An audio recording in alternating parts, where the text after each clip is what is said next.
briefly about business writing. And that's primarily because today I'm asking you guys to write a thank you note to career services, thanking them for their time. Anytime you have an interview, it's really good to send a thank you note to the person that interviewed you after you're done. It does a couple of things. Number one, um, it lets them know that you appreciate their time. Like I said before, most interviewers, this is not their full-time job. They don't necessarily get paid to interview. And, sometimes they have to interview a lot of people. So just, one good way to stand out is just to let the person know, hey, thanks, Sarah, for the time. And I'll tell you what else to say in a few minutes. And just letting them know that you appreciate them, taking the time to interview you because they could have chose anybody, they chose you, and so you want to thank them for that.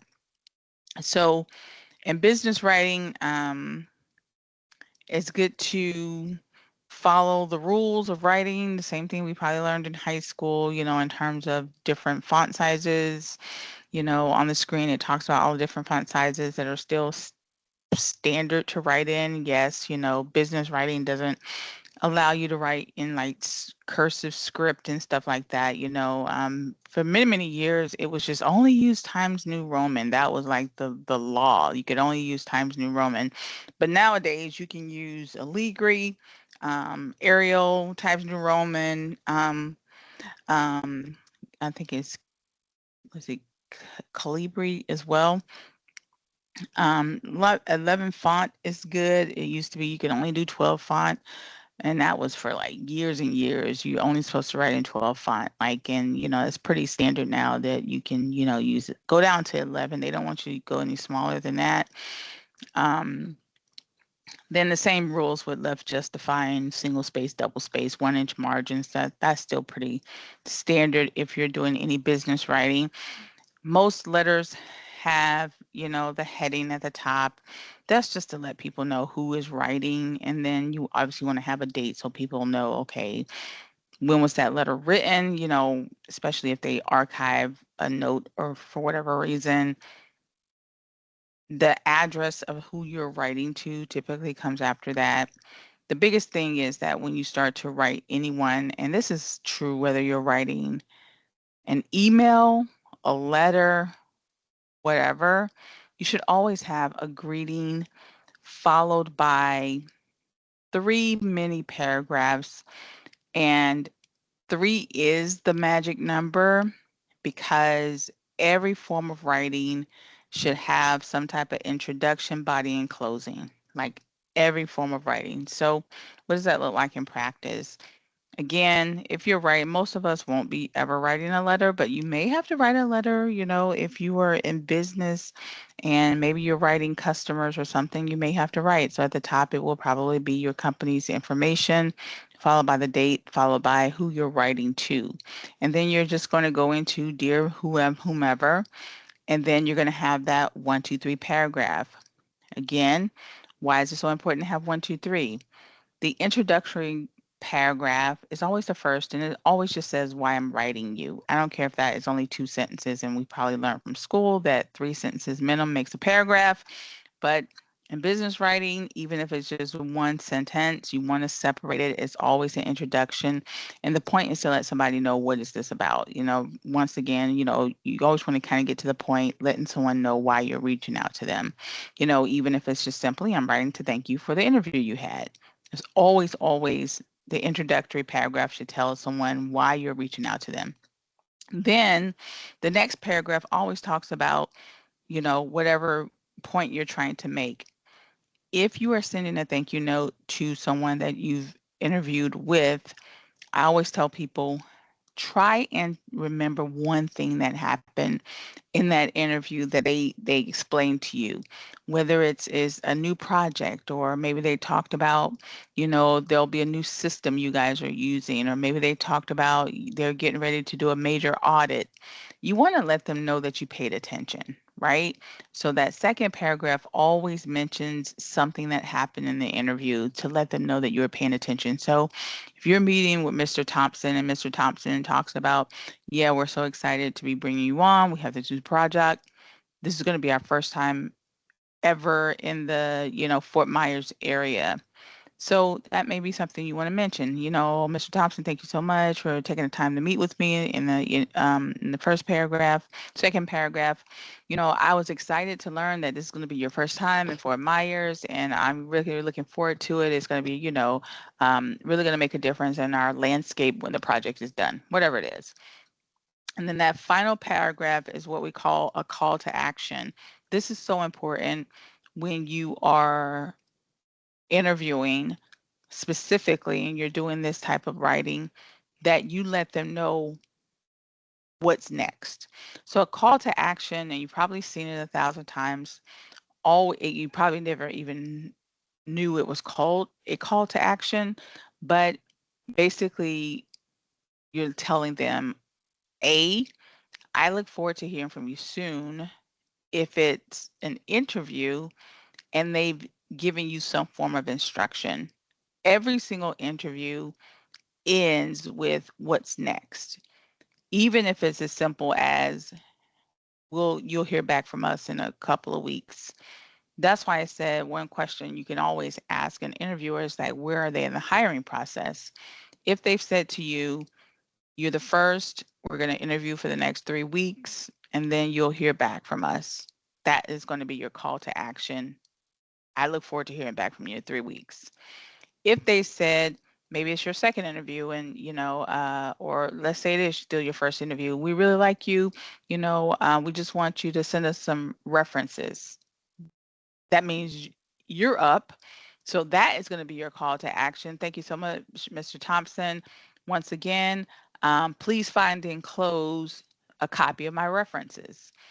Whatever is supposed to happen next, if they said to you, hey, you're the final person that we're interviewing, we should have a decision by next week. If you don't hear from us by next week, give us a call. That is going to be your call to action. Once again, Mr. Thompson, thank you so much for taking the time to interview me. I look forward to hearing from you guys next week. If not, I'll follow up to see where you are in the process. So that last paragraph is always what is next. And that is considered courteous on both sides. One, interviewees like yourself, you're taking out time of your busy schedule to interview with them, right? Nobody's paying you to do that.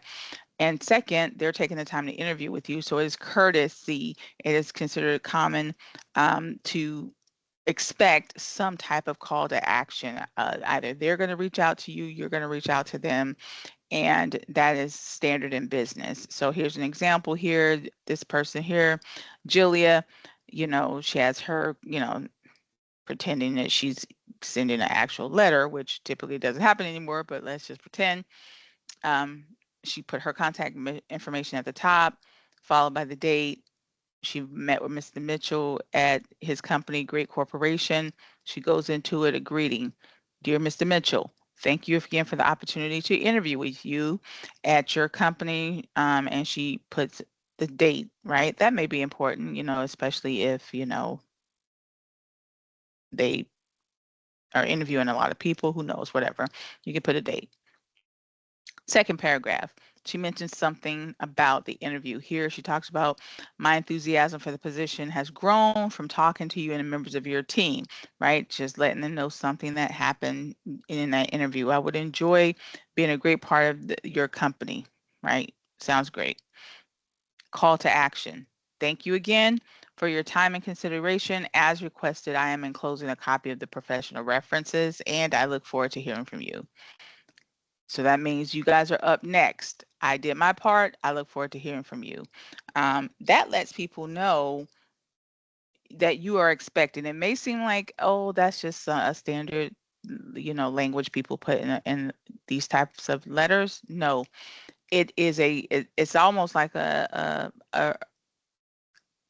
it's communication. It's like a call and response. Okay, you're up, then I am up, now you're up, right? It's totally expected, right? Companies know that if they don't reach out to people, that they may reach back out and say, hey, where are you in the hiring process? Totally, fine to do that.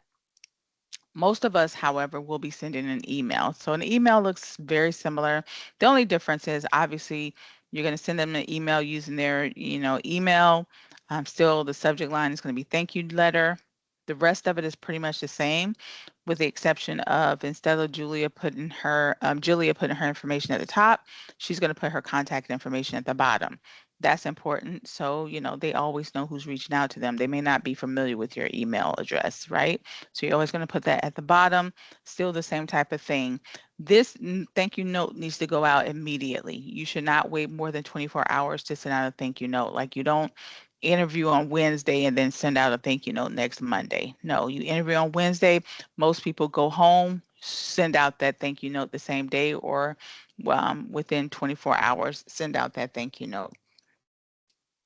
So what we're asking you guys to do is to do exactly that. What you're going to do in your email, you're going to thank Career Services, because you're practicing, for interviewing you. And I want you to try to remember at least one thing they said and put it in there, make it personal, and then thank them again, and then hit send. Then you're going to go to your sent messages and you're going to make a copy, copy that message showing that you sent it. And then that is what you're going to submit for your assignment. All right. So just a couple other things, with business writing outside of that, just be mindful too that sometimes you're going to have to decline opportunities. Like if you're fortunate enough to get more than one offer, you may have to decline a position. There's other forms of writing. You may have to write to suppliers. You may have to deal with customer complaints, stuff like that. So if you get that first offer acceptance, and they say, hey, we want to hire you, you're still going to write an email using the same format. We all can attest to being sent texts or emails. And I know for me, I hate it when someone sends me an email and it's all, disoriented. There's no structure to it and you don't really understand what they're saying. Is because they're just not following the protocol. Anything that you write, it always should have an introduction. Hi, this is, Brandon.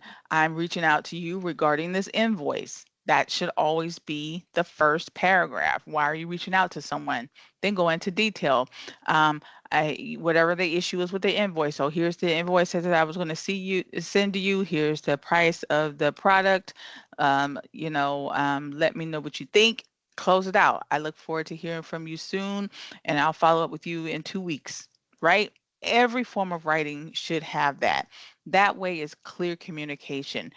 We talk about you don't know what you don't know, but others do. This is standard protocol. Like if you don't know how to put together a simple communication structure, like people do notice that. And so something as simple as this can be a differentiator between a professional person and a non-professional person. So if you're in a professional environment, people expect you to know how to structure communication. And these are the elements of communication, regardless of what you're writing. I don't care if you're writing a doctoral dissertation, everything has an introduction, body, and closing. So once you get that pattern down, something as simple as that puts you on your way to, communicating professionally in, in a professional environment. Again, if you get more than one offer and you're going to have to decline an opportunity, make sure you reach out to that person and decline it. So if you happen to get two opportunities, maybe you get an opportunity on Monday, you get one on Tuesday, you're very shocked, wow, they both want me, you're going to have to tell somebody no. Let the person know, like, don't ghost companies, especially when you're in your business, your company, your industry is small now. You're going into a profession. You may need that company 2-3 years from now. So you may choose that one first. And now but 3 years from now, you want to get promoted and that company that you turned down has a position that you want. So you always want to practice that professional courtesy. Send them a letter letting them know, oh, thank you so much for the opportunity to interview with you. I've decided to go into a different direction. Once again, thank you for the opportunity. 3 years from now, if they have another opportunity, you can come back and save face and, Nobody's going to judge you because you chose the other company. Even if you choose a company, and let's say you've interviewed with 3 different companies, and the other two said to you, "Oh, well, we'll get back to you," but they haven't gotten back to you yet. Go ahead and let them know that you're withdrawing your application. So if you're going to take a position, then you, as a courtesy, just send an email out to the other two. Thank you so much, Pam. I just want to let you know I've decided to accept a position with another institution that, closely aligns with my goals. Thank you again for the opportunity and hope to work with you in the future. That goes so long, because now, you could have been somebody they wanted, but maybe their boss was just on vacation. And so the other company got to you first, right? That lets them know, oh, okay, well, I'm sitting here thinking I'm going to hire Cynthia.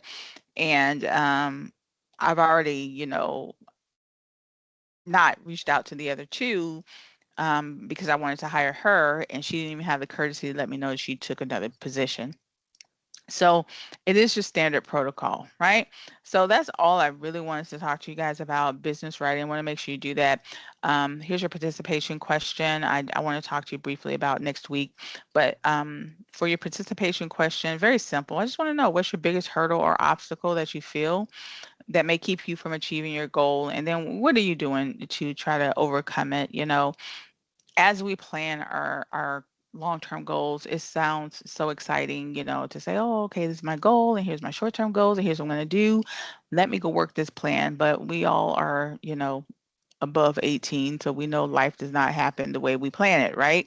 So sometimes we need contingency plans. Sometimes we know, okay, but I got this to deal with. I have a sick parent, something comes up. Like, we all have obstacles that we may have to overcome that may, be continue to be a challenge as we try to, secure our future. So, if you have one thing that you want to share, just, one thing that could be a hurdle for you and how you overcoming it. As you're writing that down, just quickly about next week. So tomorrow is Friday. Week 4 opens up tomorrow. So starting tomorrow, and you'll get an email that I'll send out an announcements that week 4 opens tomorrow. Week 4 closes on Thursday of next week. So even your final opens tomorrow, just like your midterm opened at the top of the week. Please try to get everything done by next Wednesday, with the exception of the final and the career project. Those are due on Thursday. But you still have all week to try to get it done.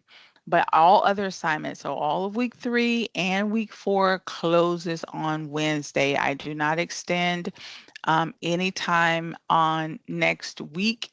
I can't even extend anything past Thursday at 10 o'clock anyway, because the class is over. I don't even get any extra time. So the class is over for all of us. So please try to make sure anything that you owe me, especially for week 3 is open all the way up until next Wednesday. Week 2 closes this Sunday. That grace period that I gave for week 2, it closes this Sunday. So if you have anything for week 2, please make sure you get it in. I do not extend nothing for week 1, nothing for week 2 is going to be able to be turned in for in week 4. So just want to make that announcement. I'll continue to make those announcements Monday, Tuesday, Wednesday, Thursday of next week, but wanted to give you guys a head start on that. So with that, Miss Stephanie, thank you so much for your time. Everybody else is listening to this. If you need anything, let me know, and I'll talk to you guys on Monday. Enjoy your weekend. Have a good night. You too, hun.